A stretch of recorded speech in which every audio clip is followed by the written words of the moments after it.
रहीम। अस्सलाम वालेकुम अज़ीज़ तलबा, मेरा नाम रियाज हुसैन बिताफ़ी है, मैं आपका उर्दू का टीचर हूँ। आज हम पढ़ेंगे गज़ल नंबर 1 और साथ ही शायर का तारुफ और गज़ल नंबर 1।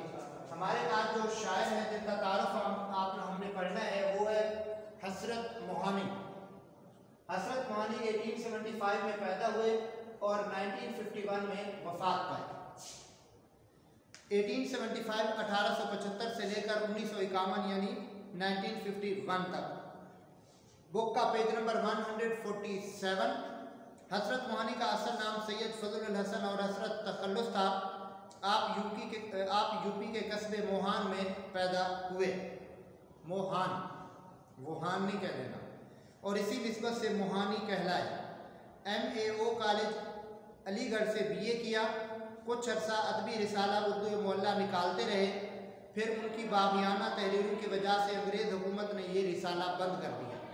हसरत मोहानी तहरीक आज़ादी के अहम रहनुमा थे और बरतानवी साम्राज्य कहते हैं ज़बरदस्ती कब्ज़ा कर लेना की मुखालिफत की वजह से उन्हें तवील अरसे तक कैदोबंद की सोबतें बर्दाश्त करना पड़ी, सोबतें सख्तियाँ। इस ज़माने में कैद बामुशक्क़त इंतहाई सख्त और तकलीफ देह होती थी।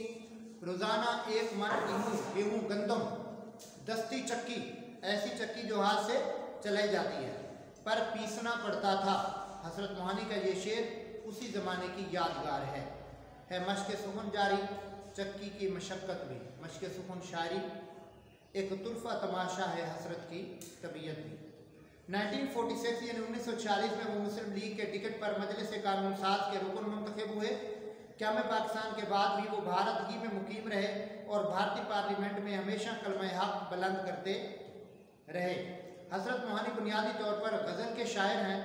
इश्क व आशिकी के जज्बात उनकी गज़ल में बहुत नुमायाँ हैं। उनका बुनियादी अंसर तग़ज़्ज़ुल है, इसलिए उन्हें रईसुल मुतग़ज़्ज़िलीन का लक़ब दिया गया है। हसरत मोहानी आला पाए के गज़ल गो होने के साथ साथ इंतकाद अदबियात में भी दस्तरस रखते थे। दस्तरस महारत, इंतकाद अदबियात, तनकीदी अदब, ज़ुबान व बयान की बारीकियों से बखूबी वाकिफ़ थे, बखूबी अच्छी तरह। उन्होंने दीवान गालिब की शरह भी लिखी, शरह तशरीह। उनकी तसनीफ़ में नुकात सुकुन, इंतखाब सुकुन, मुशाहदात ज़िंदान, कुलियात हसरत मोहानी और इंतखाब उर्दू मोहल्ला शामिल हैं। अज़ीज़ तलबा, ये था हमारा तारुफ। अब इसी में से मैंने आपको होमवर्क दिया है मौलाना हसरत मोहानी के अहम नुकात ये लिखने हैं। ये वाले नुकात जो मैंने यहाँ बोर्ड पर लिखे हैं ये ज़रा गौर से देखने हैं। हसरत मोहानी का असल नाम सैयद फजल हसन और हसरत तखल्लुस था। आप यूपी के कस्बे मोहान में पैदा हुए, इसी निस्बत से मोहानी कहलाए। कुछ अरसा अदबी रिसाला उर्दू मोहल्ला निकालते रहे, फिर उनकी बाक़ियाना तहरीरों की वजह से अंग्रेज़ हुकूमत ने ये रिसाला बंद कर दिया। हसरत मोहानी तहरीक आज़ादी के अहम रहनुमा थे। उसके बाद लिखना है हसरत मोहानी आला पाए के गज़ल गो होने के साथ साथ इंतकाद अदबियात में भी दस्तरस रखते थे।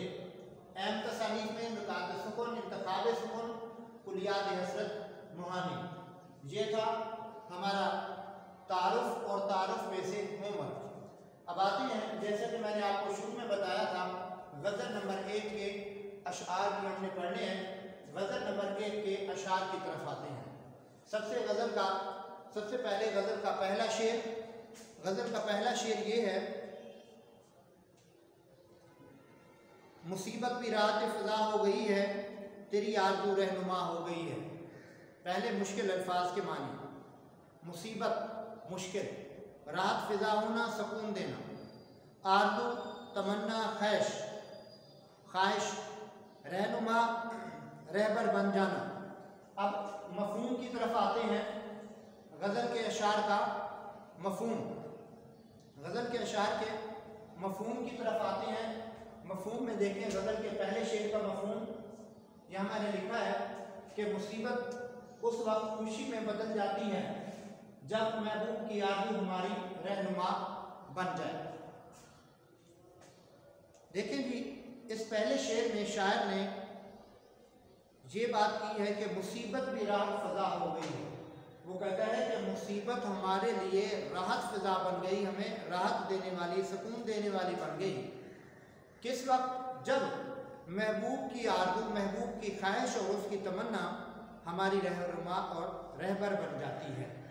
दूसरा शेर, ये वो रास्ता है दयारे वफा का जहाँ बाद सरसर सबा हो गई है। दयारे वफा, वफा का शहर, बाद सरसर तेज़ और गर्म हवा, सबा सुबह की ठंडी हवा। मफहूम की तरफ आएंगे कि वफा के शहर के रास्ते में आने वाली मुश्किलात आसानी में बदल जाती हैं। इंसान जब सच्चे जज्बे के साथ किसी काम को करने के लिए कोशिश करता है, तकदो करता है, तो उस सच्चे जज्बे की वजह से उसके रास्ते में आने वाले जो मसाइब होते हैं, जो मुश्किलात होती हैं, वो उसके लिए कभी भी मुसीबत का बायस नहीं बनती, बल्कि वो मसाइब और मुश्किलात खुद ब खुद हल हो जाती हैं। इसलिए शायर ने कहा है, ये वो रास्ता है दयारे वफा का कि वफा के रास्ते पर चलने से, वफा के रास्ते पर चलने से क्या होता है, जहाँ बाद सरसर सबा हो गई है, जहाँ तेज़ और गर्म हवा सुबह की ठंडी हवा में तब्दील हो जाती है, यानी मसाइब और मुश्किलात खुद ब खुद हल हो जाते हैं।